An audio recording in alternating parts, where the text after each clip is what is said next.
Challenge মোকাবেলায় BNP নিজেকে আধুনিকায়ন করছে।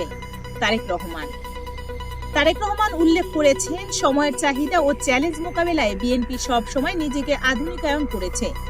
শিক্ষা, স্বাস্থ্য ব্যবস্থা, তরুণদের কর্মসংস্থান, জলবায়ু পরিবর্তন এবং ডিজিটাল উদ্ভাবন, এই সব প্রতিশ্রুতির উপর ভিত্তি করে গড়ে উঠেছে দলের ৩১ দফা কর্মসূচি।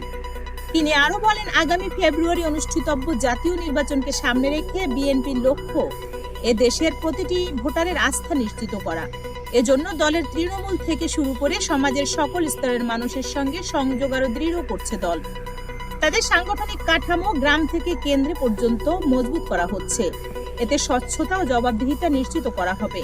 ইতিমধ্যে তারা নানা অভিযোগের প্রেক্ষিতে ৭,০০০-এরও বেশি দলের সদস্যের বিরুদ্ধে ব্যবস্থা নেওয়া হয়েছে। দুর্নীতি, চাঁদাবাজি ও অসৎ আচরণের জন্য অনেক সদস্যকে পদচ্যুত ও বহিষ্কার করা হয়েছে।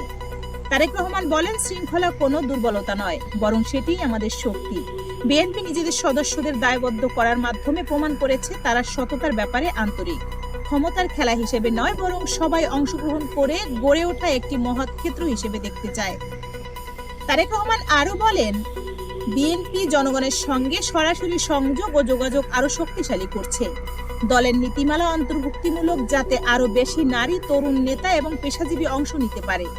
বিএনপির পরিচয় হওয়া উচিত সেবা, ন্যায় বিচার ও দক্ষতার প্রতীক, বিভাজন কিংবা সুবিধাভোগের জন্য নয়। তিনি বাংলাদেশের চ্যালেঞ্জগুলো আলাদা উল্লেখ করে বলেন, এই পদক্ষেপগুলো হতে হবে নতুনভাবে চিন্তা নির্ভর, তবে ইতিহাসকে অস্বীকার করা হবে না।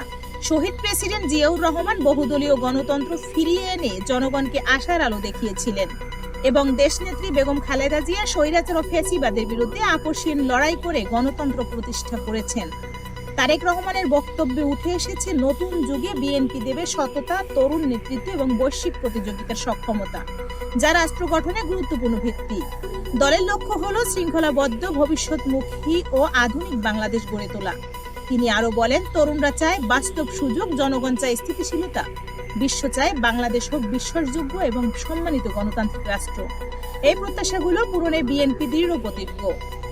শেষে তারেক রহমান সকল নেতৃবৃন্দকে উদ্দেশ্য করে বলেন, আসুন আমরা ঐক্যবদ্ধ থাকি, শৃঙ্খলাবদ্ধ থাকি এবং জনগণের সেবায় প্রতিশ্রুতিবদ্ধ থাকি।